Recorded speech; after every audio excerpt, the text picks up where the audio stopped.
दोस्तों, जिस केस का आज मैं आपको इस वीडियो में बताने जा रहा हूँ, इस केस ने मेडिकल साइंस को भी हैरान कर दिया था। ये केस साउथ अफ्रीका के एक आदमी मार्टिन पिस्टोरियस का है। ये आदमी 12 साल तक अपने ही जिस्म में कैद रहा। कहानी तब शुरू होती है जब मार्टिन पिस्टोरियस सिर्फ 12 साल का था। ये एक नॉर्मल सा हेल्थी बच्चा था जो अपने माँ बाप और 2 बहन भाइयों के साथ साउथ अफ्रीका के एक शहर जोहानिसबर्ग में रहता था। ये बात 1980 के आखिर की है, जब एक दिन मार्टिन की तबीयत अचानक से खराब हो गई और इसके गले में दर्द होना शुरू हो गया। लेकिन इस बात का इसको जरा भी अंदाजा नहीं था कि आम सा दिखने वाला दर्द इसकी पूरी जिंदगी को तब्दील करके रख देगा। ये जब इस दिन स्कूल से वापस आया तो इसको सर्दी महसूस हो रही थी। इसको गले में दर्द भी था, जैसे कि इसको फ्लू की शिकायत हो। लेकिन किसी को भी ये अंदाजा नहीं था कि मार्टिन अब जिंदगी में कभी सेहतयाब नहीं हो सकता। दोस्तों, मार्टिन अब पहले जैसा नहीं रहा था। दिन गुजरने के साथ साथ उसकी बॉडी ने भी हरकत करना छोड़ दी। यह आहिस्ता आहिस्ता पैरालाइज होना शुरू हो गया और डॉक्टर्स को समझ नहीं आ रहा था कि मार्टिन को आखिर हुआ क्या है। ये सांस ले रहा था और इसकी आंखें भी खुली थी, लेकिन मार्टिन ना तो किसी से बोल सकता था और ना ही किसी से आई कांटेक्ट कर सकता था और ना ही इसकी बॉडी में कोई हरकत बाकी रह गई थी। ये एक जिंदा लाश की तरह बन गया था।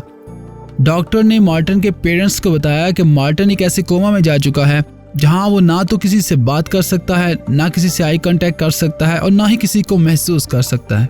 यानी मार्टिन की सिर्फ बॉडी वहां मौजूद थी।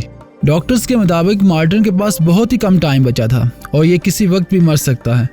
ये सुनकर मार्टिन की फैमिली के होश उड़ गए कि मार्टिन की बॉडी तो इस दुनिया में मौजूद है, लेकिन वो खुद इस दुनिया में मौजूद नहीं है। मार्टिन के पेरेंट्स को कुछ आइडिया नहीं था कि वो इस बारे में अब क्या करें। मार्टिन के वालिद रॉडनी को रात में हर 2 घंटे के बाद उठना पड़ता था ताकि वो मार्टिन का ध्यान रख सके। लेकिन मार्टिन को खुद कोई एहसास नहीं था कि उसके साथ क्या हो रहा है। लेकिन दोस्तों, किसी के वहमो गुमान में भी नहीं था कि तकरीबन 4 साल के बाद मार्टिन को अचानक होश आना शुरू हो जाएगा। मार्टिन आहिस्ता आहिस्ता कोमा से वापस आ रहा था और उसको यूं महसूस होता था जैसे उसके दिमाग में हर तरफ धुंध ही धुंध भरी हुई है। इसको इतना अंदाजा जरूर हो गया था कि इसके साथ कुछ ना कुछ गलत हुआ है, जैसे ये कोई ख्वाब देख रहा था। और कुछ ही अरसे के बाद मार्टिन को मुकम्मल होश आ गया। लेकिन यहाँ कहानी खत्म नहीं होती दोस्तों, यहाँ एक बहुत बड़ा मसला शुरू हो गया। मार्टिन को होश तो आ गया, लेकिन ये ना तो बोल सकता था और ना ही हिल सकता था। ये होश में था, ये बात मार्टिन सिर्फ खुद ही जानता था। यानी इसको ये सब पता था कि कौन क्या बोल रहा है और दुनिया में क्या हो रहा है, लेकिन ये बात किसी और को नहीं पता थी। यानी मार्टिन एक ऐसे सुनसान जजीरे में मौजूद था जहाँ ये अकेला फंस चुका था।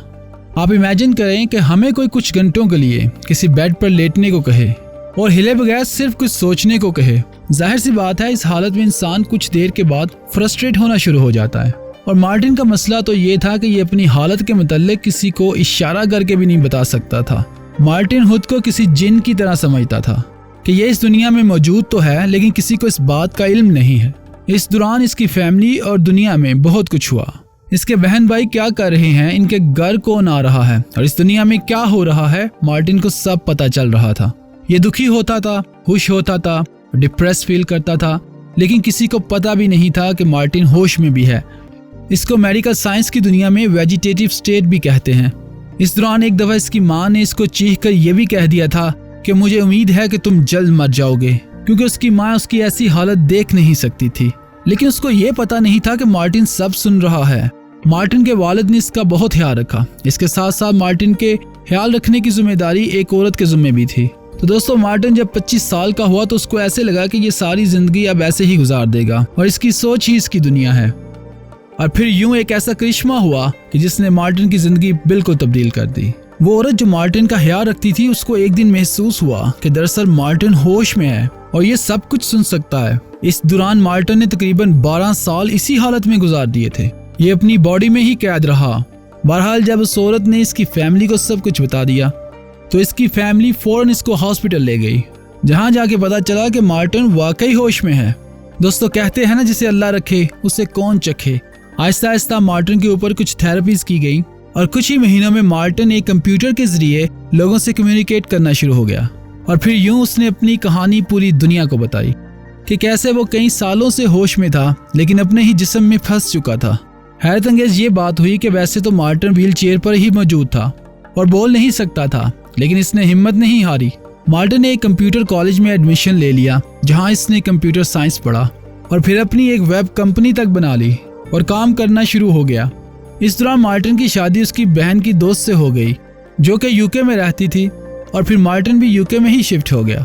दोस्तों यहाँ तक कि मार्टिन गाड़ी चलाना भी शुरू हो गया, जो कि खास तौर पर मार्टिन के लिए डिज़ाइन की गई है। 2011 में मार्टिन ने एक किताब लिखी थी जिसका नाम गोस्ट बॉय था, और इसकी कहानी ने दुनिया को हैरान कर दिया था। आज मार्टिन यूके में ही मौजूद है और इसको गोस्ट बॉय के नाम से ही पुकारा जाता है। तो दोस्तों ये थी मार्टिन पिस्टोरियस की हैरत अंगेज और मोटिवेशनल स्टोरी। दोस्तों अगर आपको वीडियो अच्छी लगी हो तो हमारा चैनल ज़रूर सब्सक्राइब कर लीजिए, वीडियो को लाइक और शेयर ज़रूर कर दें, और कमेंट सेक्शन में अपनी राय का ज़रूर इजहार किया करें। अपना बहुत सारा ख्याल रखिएगा। हम आपको मिलते हैं नेक्स्ट वीडियो में।